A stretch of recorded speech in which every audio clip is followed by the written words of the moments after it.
I have great pleasure in welcoming His Excellency Hassan Ali Kheyre, Prime Minister of the Federal Republic of Somalia, and I now invite him to address the General Assembly. Thank you. Bismillahir Rahmanir Rahim. Mr. President, Mr. Secretary General of the United Nations, honorable delegates, excellencies, ladies and gentlemen.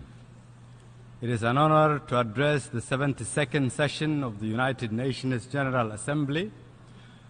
I bring you warm greetings and good wishes from our President, His Excellency Mohammed Abdullahi Mohammed Farmajo, and the entire government and people of the Republic of Somalia.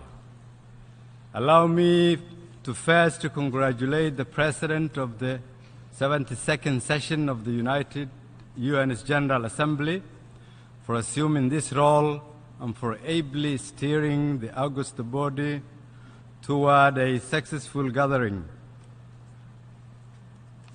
This year's session also coincides on a National Peace Day.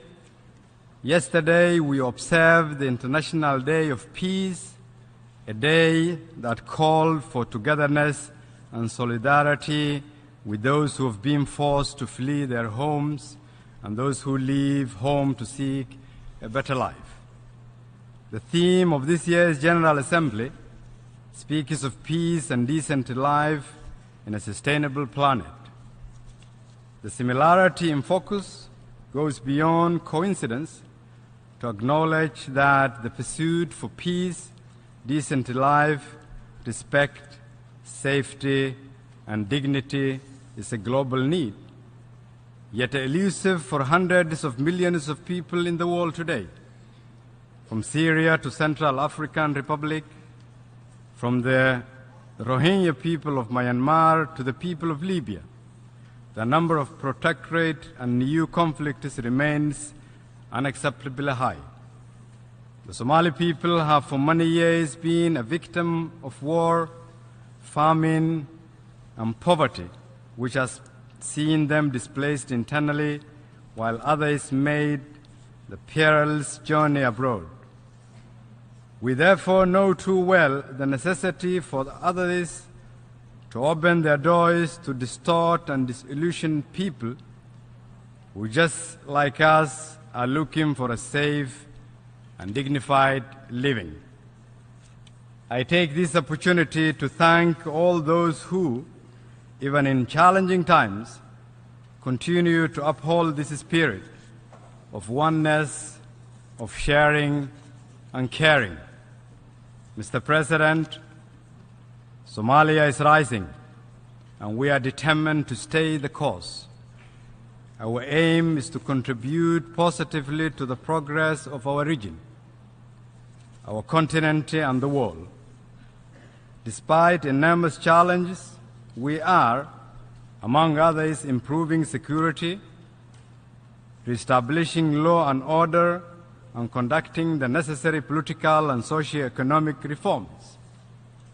The progress achieved so far is because the Somali people have embraced a new dawn, and our relentless partners continue to work with us in our journey towards peace and prosperity. We will continue to formulate measures to strengthen Somalia's progress, including in revenue generation.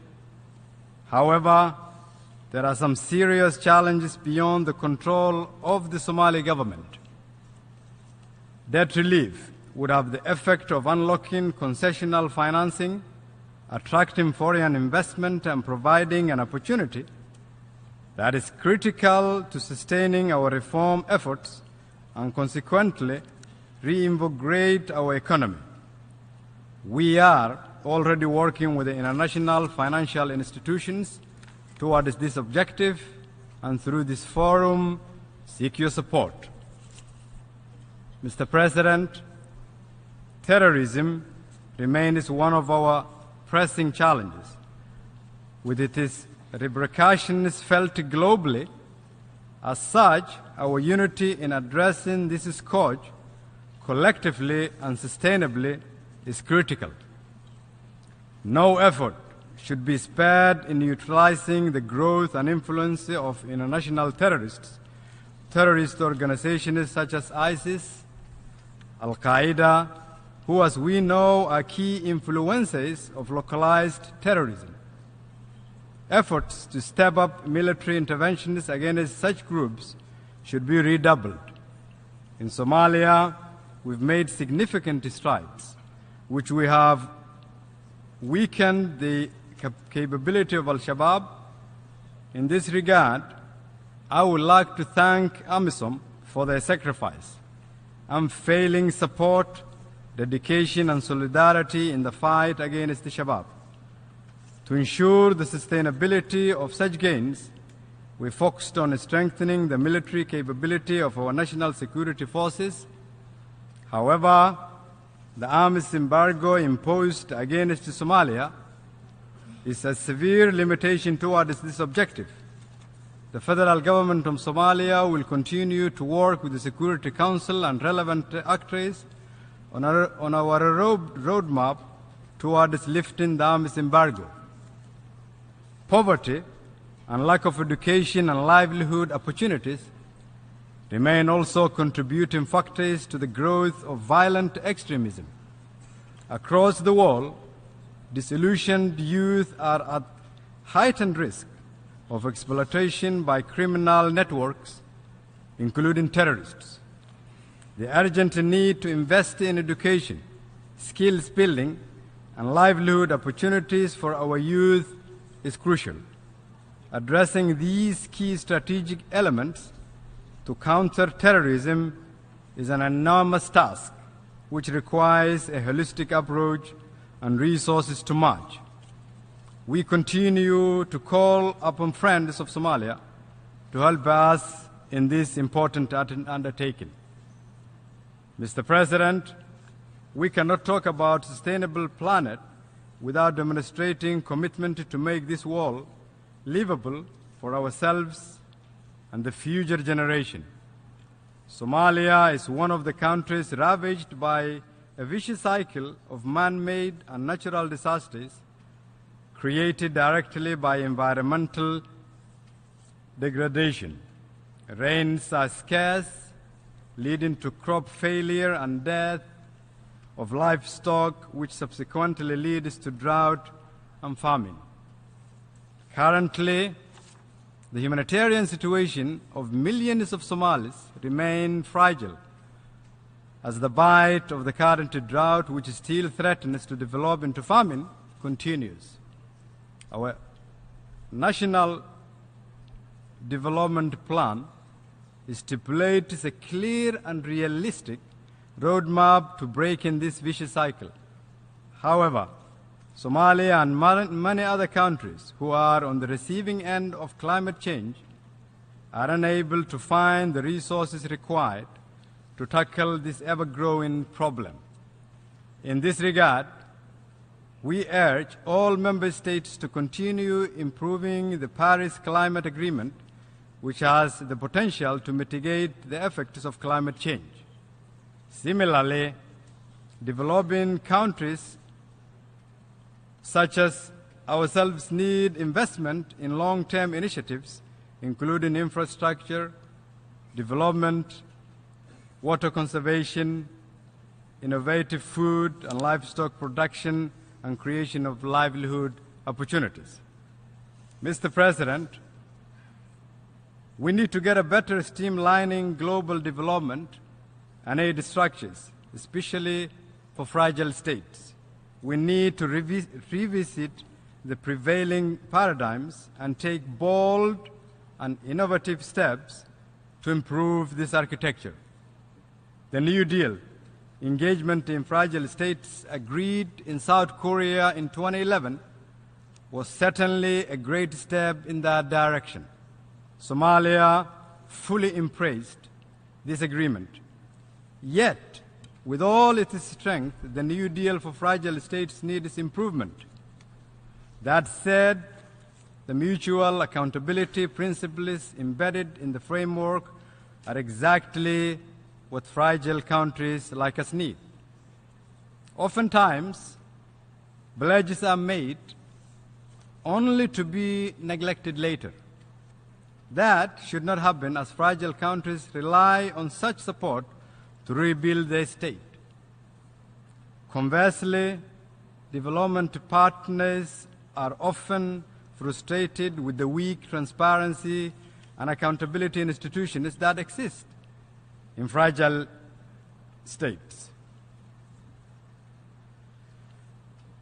That is a legitimate concern, and we as a fragile nations need to do better by tackling corruption and plugging the leakage.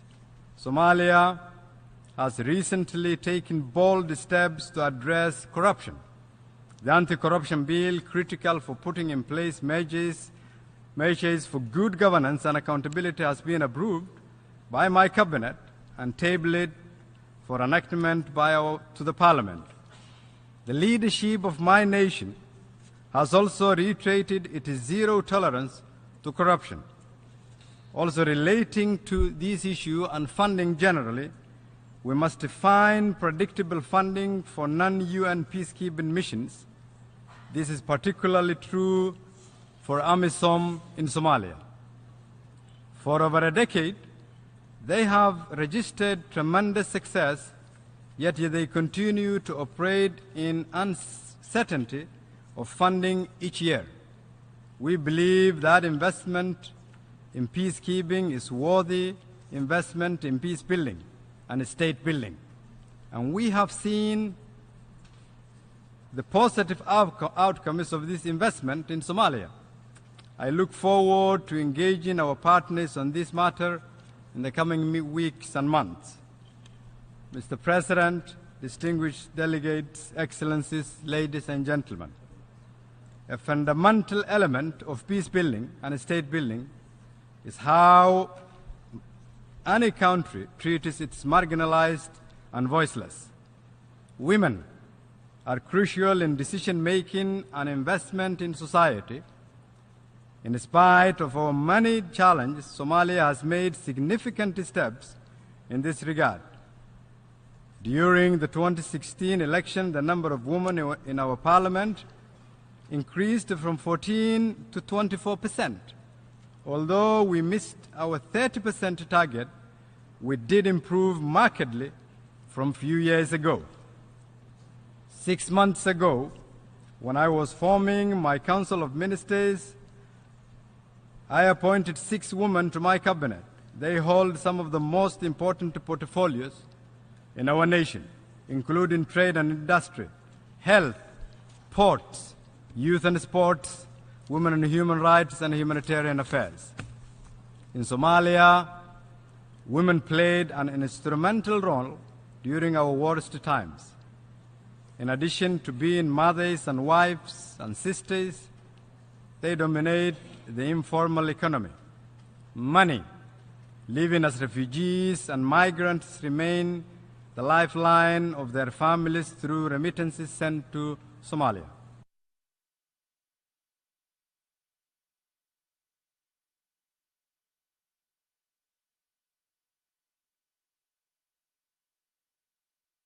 The late Abbas Siraji, who was tragically killed in May this year, he was a beacon of hope for Somalia's young people. Having grown up in the world's largest refugee camp in Kenya, he worked hard, studied, and worked for various UN agencies. I appointed him to the Minister of Public Works and Reconstruction at age 31. And although he is no longer with us, his appointment brought out the potential of thousands of young people across this country. Somalia, he showed them that life in the refugee camps, as harsh as it was, didn't mean the end of hope. One of the core principles, Your Excellencies, in these United Nations is the human rights. We are working hard to ensure the respect for human rights of all people. The establishment of institutions such as the National Human Rights Commission that is mandated to protect and promote human rights will be a significant step towards this direction. Vital legislation on human rights, such as the soon-to-be approved Sexual Offences Bill, provide the tools to fight impunity of sexual perpetrators. And even though we are fond of our tradition, it should never be a reason to condone impunity, and my government is determined to find ways to harmonize our traditional dispute resolution and our conventional justice system in a manner that respects the human rights of its people. Mr. President, the United Nations continues to be the world's most important and common platform for nations to develop and strengthen bilateral and multilateral relations. It is a core UN principle for states to respect each other's political independence, sovereignty, and territorial integrity. It is a principle that should be promoted and upheld at all times, especially when engaging with fragile states such as Somalia. Mr. President, in closing, I would like to take this opportunity to add my voice to the reform process of the United Nations. This organization has worked for peace and stability for decades, and I strongly believe that the Secretary General's reform agenda will most certainly lead to a far responsive and dynamic institution. As a country that has greatly benefited from the UN system, we've also seen that it can improve its overall efficiency.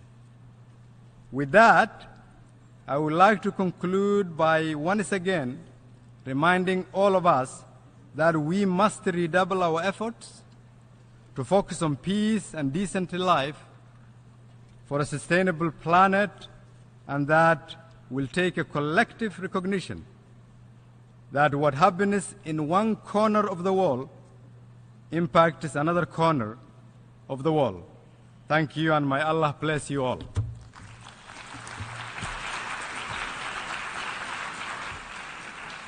On behalf of the General Assembly, I wish to thank the Prime Minister of the Federal Republic of Somalia for the statement just made, and I request protocol to escort His Excellency.